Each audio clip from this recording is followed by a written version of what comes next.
여러분 안녕하세요. 찾아가는 새벽기도 시카고 예수사랑교회 조선영 목사입니다. 오늘도 주님의 은혜와 평강이 여러분의 가정과 일터 그리고 오늘 처하게 될 모든 상황 속에서 풍성하게 경험되기를 기도합니다.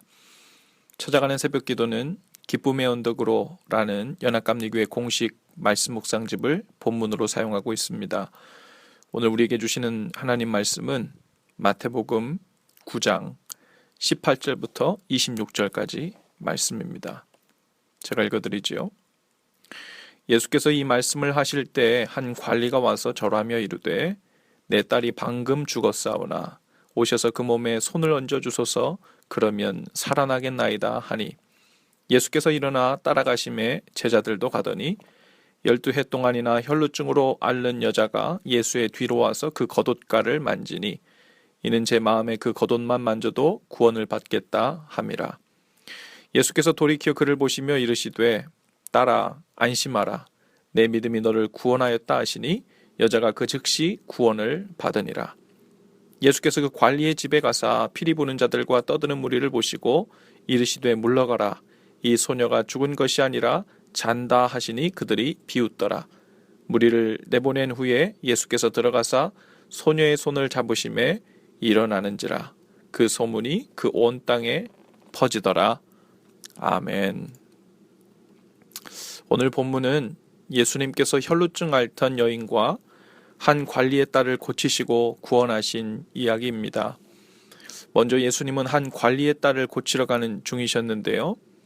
이 관리는 다른 성경 본문의 기록에 따르면 회당장 야이로라고 하는 사람이었습니다. 그는 예수님께 와서 이렇게 간청하지요. 예수님, 제 딸이 병들어 사실 방금 죽었습니다. 그러나 지금이라도 오셔서 그 몸에 손을 얹어주시면 다시 살아날 것을 믿습니다. 대단한 믿음이었죠. 불치병에 걸린 딸을 고쳐달라는 것도 아니었고 방금 죽은 딸을 살려달라는 것이었습니다. 일반적으로 죽음은 더 이상 회생 가능성이 없다는 말과 동의어입니다. 더 이상 작은 소망도 품을 수 없는 상황이 되었다는 말이지요. 그러나 회당장 야이로는 그 철저히 소망이 없는 죽음이라는 상황 앞에서도 예수님께 소망을 두고 간청했습니다. 예수님은 철저히 소망이 없는 그 소녀를 살리시고 구원하기 위해 직접 찾아가셨죠. 예수님께서 야이로의 집에 가는 도중에 이제 혈루증 앓는 여인이 등장합니다. 혈루증이란 계속해서 하혈을 하는 병인데요. 유대인들은 피 흘리는 것을 부정하게 여겼기 때문에 혈루증을 앓던 이 여인은 분명 몸의 질병만의 문제가 아니었을 것입니다. 자신을 부정한 사람으로 여기며 가까이 오기를 꺼려하고 외면하는 사람들 때문에 아마도 깊은 절망과 상처 또한 받고 있었을 것입니다. 한두 해가 아니라 무려 12해나 되었다고 성경에 기록되어 있죠. 실제로 이 여인이 혈루증을 앓은 기간이 12해 12년일 수 있으나 성경에 나오는 대부분의 숫자는 상징적인 의미가 있다는 것을 고려해야 합니다. 참고로 성경에는 주로 완전수가 많이 나오는데요. 유대인들은 하늘과 신적인 영역을 나타낼 때 3이라는 숫자를 사용했고요. 그리고 땅의 수는 동서남북 사방을 가리키는 4를 사용했습니다. 그래서 하늘의 수 3과 땅의 수 4를 합치면 7이라는 완전수가 되고 또 그 3과 4를 곱하면 12, 12이라는 완전수가 됩니다. 그래서 성경에는 7과 숫자 10이라는 숫자가 많이 나오게 되죠. 즉 오늘 본문에서도 여인이 12해 동안 혈루증을 앓았다는 것은 그 여인이 아주 오랫동안 모든 소망이 다 끊어질 정도의 기간 동안 혈루증을 앓았다는 의미로 볼 수 있습니다. 모든 의원도 다 찾아가 봤고 그래서 재산도 진료비, 약값으로 다 탕진했고 이제는 사람들이 부정하게 여기는 병든 몸 하나만 소망이 없는 채 덩그러니 남은 상태였죠.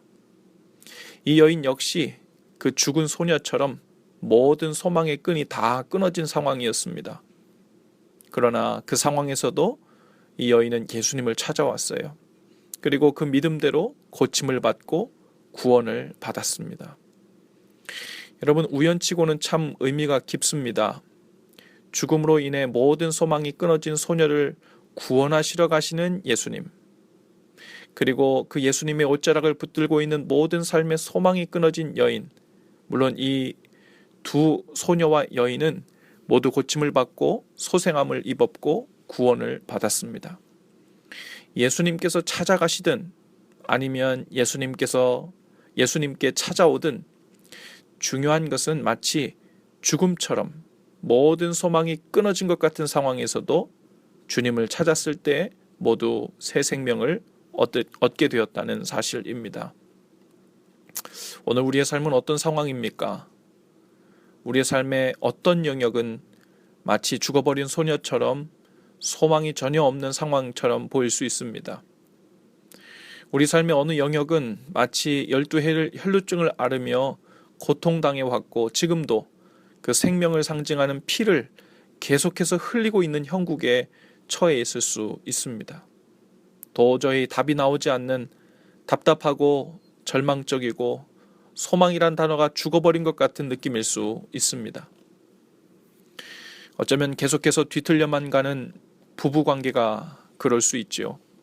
아무리 노력해도 노력할수록 점점 더 잘못되어 가고 있는 것 같은 자녀들을 대할 때도 그럴 수 있습니다. 해결의 실마리가 풀리지 않는 관계의 문제, 미움과 증오의 문제일 수 있습니다. 아무리 버둥거려도 헤어나올 수 없을 것 같은 죄의 문제일 수 있습니다. 마치 죽은 소녀처럼 회생의 가능성이 전혀 없어 보일 수 있습니다.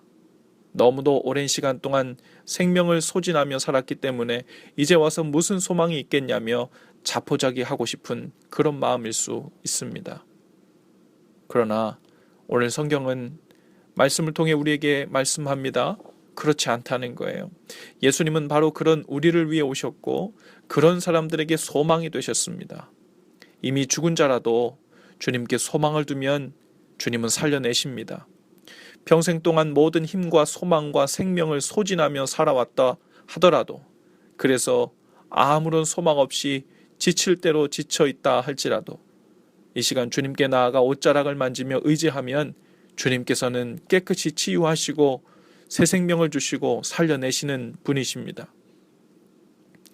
오늘 우리의 삶이 마치 죽은 자처럼, 영혼 없는 자처럼 절망 가운데 소망 없이 있다 하더라도 둘 중에 하나를 해야 합니다.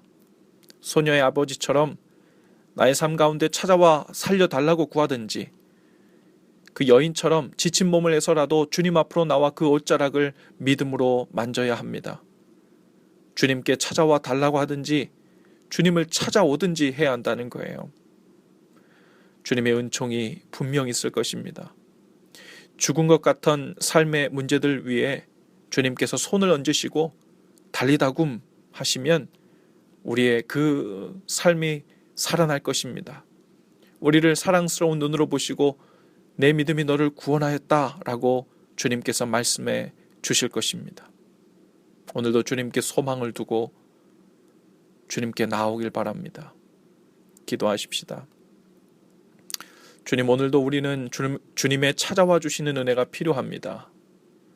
죽은 것처럼 소망 없는 삶의 문제들 가운데 찾아오셔서 우리의 손을 잡아 일으켜 주옵소서. 또 자격 없고 면목 없지만 우리의 가녀린 기도로 주님의 옷자락을 만질 때 은혜를 베푸셔서 소생함을 입게 하옵소서. 오늘도 주님의 은혜에만 소망을 두고 살겠습니다. 은혜를 베풀어 주옵소서. 예수님의 이름으로 기도합니다. 아멘. 여러분, 오늘도 예수 사랑으로 힘내시고 파이팅 하시기 바랍니다. 내일 또 뵙지요.